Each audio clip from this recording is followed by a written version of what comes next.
프린터 알려는 드리지.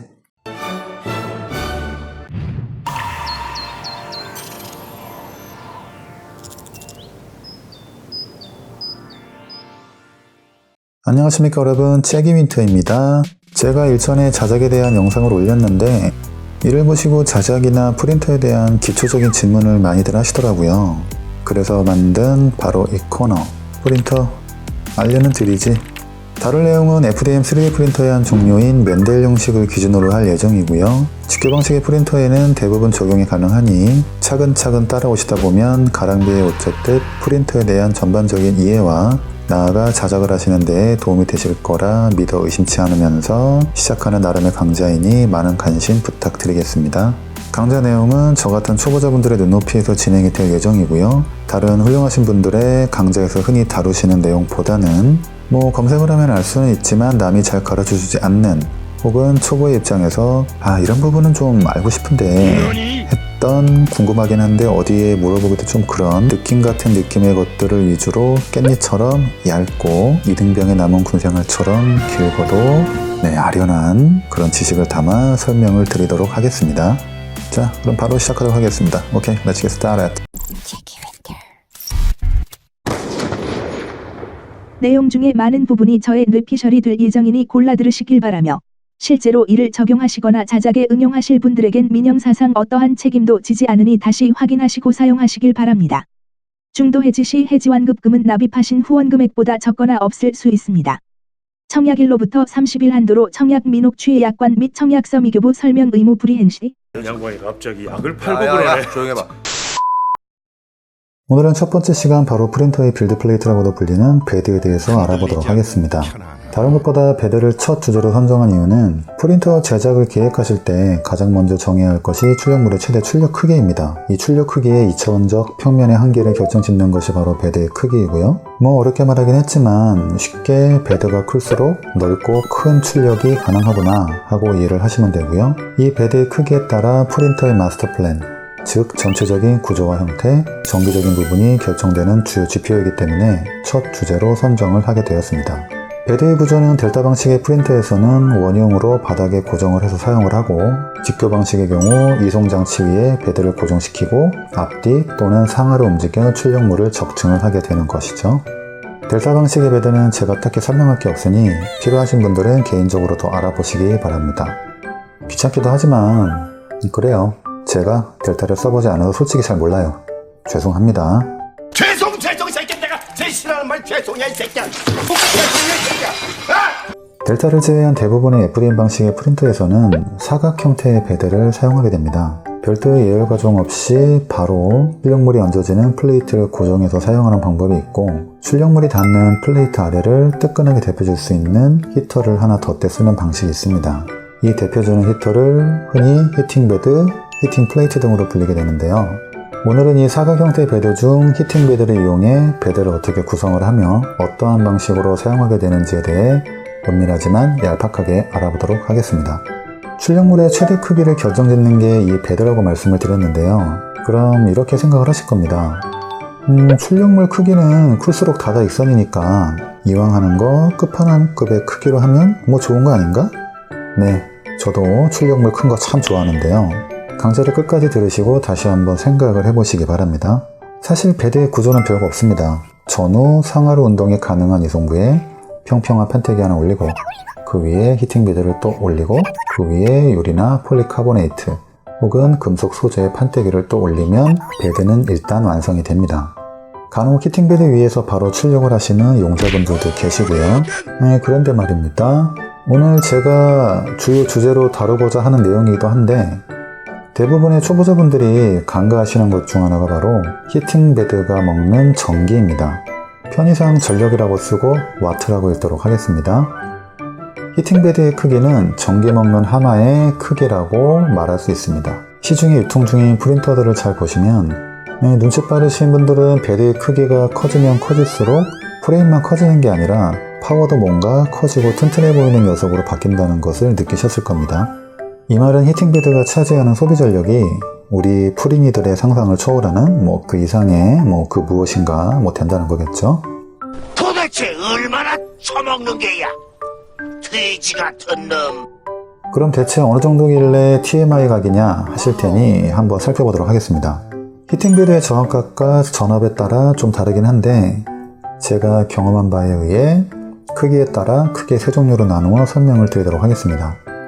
출력 크기에 따른 최대 전력 소비량은 24V를 기준으로 할 때 220mA 곱하기 220mA 정도는 220W, 300바이 200은 한 320W 정도, 그리고 300바이 300은 한 420W 정도라고 편의상 임의로 가정을 하겠습니다. 그런데 잠깐, 여러분들 여기서 이 와트라고 불리는 것 어디서 좀 많이 보신 것 같지 않으신가요? 여러분들 PC 조립할 때 많이 나오는 말이죠. 350W 실버 등급 파워, 혹은 500W 파워다, 600W 파워다 할 때 바로 그 전력량을 말하는 겁니다. 그럼 여기서 눈치 빠르신 똘똘이 프린이는 생각을 또 합니다. 히팅베드가 저만큼의 전력을 먹는다니까 그럼 프린터의 파워는 최소한 저 용량 이상은 되어야 되는 거 아닌가? 네, 맞습니다. 실제로는 이 히팅베드의 소비 전력에 노즐에 붙어있는 히터가 사용하는 전력, 기타 모터나 보드 등의 소비 전력을 모두 합한 것 이상의 용량을 가진 파워를 설치를 해 주어야 하는 것입니다. 네, 그럼 또 눈치 없는 욕심이 프리니 분들은 이렇게 물어보실 겁니다. 기왕 만드는 거 그럼 큰 베드에 큰 파워 달면 되는 거 아니야? 네, 틀린 말씀은 아닌데 제 자작을 예로 들면 제 프린터가 300바이 300베드를 사용을 합니다. 그렇기 때문에 저는 600W급의 파워를 설치를 했습니다. 그런데 전 처음에 이 파워 받고 정말 깜짝 놀랐습니다. 이게 무게는 덤벨 수준이고 크기는 냉장고만 하고 스위치를 켜면 정말로 핸디형 청소기를 튼 것처럼 괴랄맞은 소음이 납니다. 그런데 여기서 끝나는 게 아니라 크기가 커져서 프린터의 전체적인 프레임이 커져야 하고 소음 때문에 저소음 쿨러를 적용해야만 했습니다. 시간과 비용이 소모되고 프레임 크기와 설계가 무거워지는 후폭풍이 불어닥친 거죠. 그래서 저가형의 프린터 베드가 보통 220바이 220 정도에 포지션하고 있는 게 바로 이런 이유 때문이고 어느 정도의 가성비의 합의점을 찾게 된 것이죠. 이렇게 베드가 커지면 등골이 휜다고 제가 직간접적으로 열변을 토했지만 우리의 자작꿈나무 욕심이 프리니는 또 이렇게 말을 합니다. 그 이왕 하는 거 그래도 그 한쪽 편이 300은 넘어야지, 그치? 하고 호기로운 생각들을 하실 겁니다. 충분히 이해합니다. 이해에 꽁하지 않고 좀 더 들어가 보도록 하겠습니다. 전 소쿨하니까요. 말 졸라 쿨하네. 이 베드가 300바이 300이 넘어가면 소비 전력이 어마무시하기 때문에 그 이상에서는 여러분들의 집 벽에 돼지코처럼 붙어있는 콘센트를 직접 이용을 하게 됩니다. 여기서 잠깐, 전력이라는 것은 전압의 전류량이 곱해진 값이죠. 우리 프린터에 붙어있는 파워는 24V 정도의 작은 전압으로 많은 전류를 보내 전력을 만들어내는 거라면 집에서 쓰는 교류 전기는 220V라는 살인적인 높은 전압으로 적은 전류를 강하게 쏴주어 전력을 만들어내게 되는 겁니다. 즉, 예를 들어 500바이 500 히팅베드가 660W를 필요로 한다면 쪼잔하게 파워에서 졸졸졸 나오는 24V의 전압으로 27.5A의 엄청난 양의 전류를 쏘는 게 아닌 벽 콘센트에서 콸콸콸 나오는 220V의 고전압으로 상대적으로 낮은 3A의 전류만을 쏴주어 이 660W의 소비 전력을 충당하겠다는 뜻입니다. 쉽죠? 보통 이때 이용되는 히팅베드는 알루미늄 형태의 베드를 사용하는 게 아니라 실리콘 러버 히터라 불리는 정장판 같은 걸 판때기 아래 붙여서 사용을 하게 됩니다. 그럼 또 질문을 하실 겁니다. 그럼 그냥 베드 크기가 어떻든 간에 끝판왕 실리콘 러버를 쓰면 되는 거 아닌가요? 네, 물론 하셔도 됩니다. 하지만 우리에게 빛과 그림자처럼 늘 함께하는 건 뭐다? 바로 가성비와 안전입니다. 편의상 일반적인 알루미늄 히팅베드를 DC베드, 실리콘 러버 히터를 AC베드라고 하겠습니다. 그럼 두 베드의 장단점과 특징에 대해서 알아보겠습니다. 먼저 DC베드의 장점은 어차피 프린터에 달린 파워에서 전원 공급을 받기 때문에 별도의 전원 장치가 필요 없다. 전압이 낮은 DC 전원을 사용해서 감전 등의 사고에 비교적 안전하다. 베드의 크기가 작을수록 비용의 부담이 적다. 이 정도이고, 단점은 베드의 크기가 커질수록 구성되는 파워의 부담이 커져서 파워의 등급이 올라가야 되고, 가정용일 경우 베드 크기가 300바이 300이 넘어가면 그 이상의 파워를 장착하기 부담스러워 현실적으로는 사용이 힘들다. 여기에 베드 온도를 PID 방식으로 제어할 경우 별도의 모스펫이나 릴레이 등을 설치해서 보드의 부하를 덜어주어야 합니다. 요약을 하자면 베드가 중소형일 경우 적당하다 정도입니다. 다음으로 AC 베드도 한번 살펴보도록 하죠. 장점은 높은 전압으로 적은 전류를 사용하기 때문에 발열 등에서 장점이 있고, 베드가 커지더라도 실제 전기장판처럼 생긴 히터 크기만 커지면 되기 때문에 베드 자체의 구조적인 측면에서는 좀 심플합니다. 부수적으로 프린터의 파워를 거치지 않기 때문에 전기적인 손실이 좀 상대적으로는 적습니다. 하지만 역시 단점도 있겠죠. 이게 좀 실용적이긴 한데 고전압을 사용하기 때문에 감전 시에 사망에까지도 이를 수 있을 정도로 굉장히 위험합니다.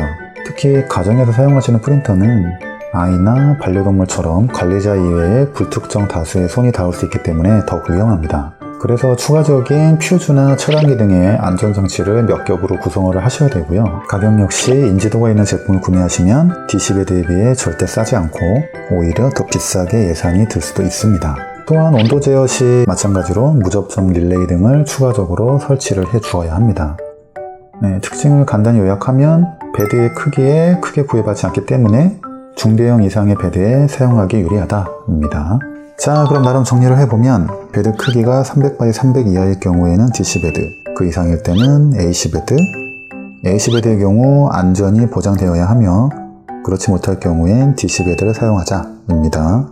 자, 그럼 베드를 뜨끈하게 대표줄 히팅베드가 결정되었으면 실제로 출력물이 올라가는 빌드 플레이트를 간단히 살펴보도록 하겠습니다. 빌드 플레이트는 출력물이 실제로 닿는 면으로 취향에 따라 히팅베드 위에 바로 테이프나 PEI 시트 등을 붙여서 사용하시는 방법이 하나 있고, 또 다른 방법으로는 출력이 끝난 출력물의 탈거가 용이하도록 히팅베드 위에 별도의 유리판이나 폴리카보네이트판 혹은 별도의 금속 재질의 판때기를 탈착이 가능하도록 임시로 고정을 해서 사용하는 방식으로 크게 두 가지입니다. 탈착이 가능한 판재의 경우 집게를 이용해 고정을 하거나 자석을 이용해 탈부착을 하기도 합니다. 집게의 경우 심플한 구성으로 사용이 가능하지만 집게 사용이 불편하기도 하고 집게가 차지하는 공간은 사용이 불가능하다는 단점이 있습니다. 반면에 자석을 이용한 고정 방법은 자석과 자석에 반응하는 철제를 장착해 주어야 하는 별도의 작업 공정이 필요하지만 사용 시 탈부착이 편하고 집게가 없기 때문에 베드 면적 중 로스되는 부분이 없다는 이점이 있습니다. 이 출력물이 붙는 빌드 플레이트라는 판때기는 평탄도가 좋은 유리나 열전도가 좋은 알루미늄판, 그 외 특수 재질의 철제들을 쓰기도 하며 그대로 쓰기도 하지만 표면에 필라멘트 안착을 도와주기 위해 마스킹 테이프, PEI 시트 혹은 각종 접착제 등을 발라주기도 합니다. 또한 평탄도를 위해 두껍게 사용하기도 하며 판을 뒤틀어 출력물을 쉽게 떼기 위해서 플렉서블한 얇은 판을 사용하기도 합니다. 조만간 제가 최근에 사용하는 베드를 별도의 영상을 만들어서 소개를 한번 해드리도록 하겠습니다. 자, 3D 프린터 알려는 드리기 첫 번째 시간 3D 프린터 베드 편은 여기까지입니다. 다 했어. 자, 그럼 여기서 문제 나갑니다. 잘 들으세요. 베드 크기가 중소형일 경우 어떤 히팅 베드를 쓴다? 왜? 대형일 경우엔 어떤 베드를 쓴다? 왜? 절연에 자신이 없거나 안전이 보장되지 않은 환경이다? 왜? 좋아요. 아주 좋습니다. 좋긴 좋아 이씨. 이제 뭐가 좀 보이시죠?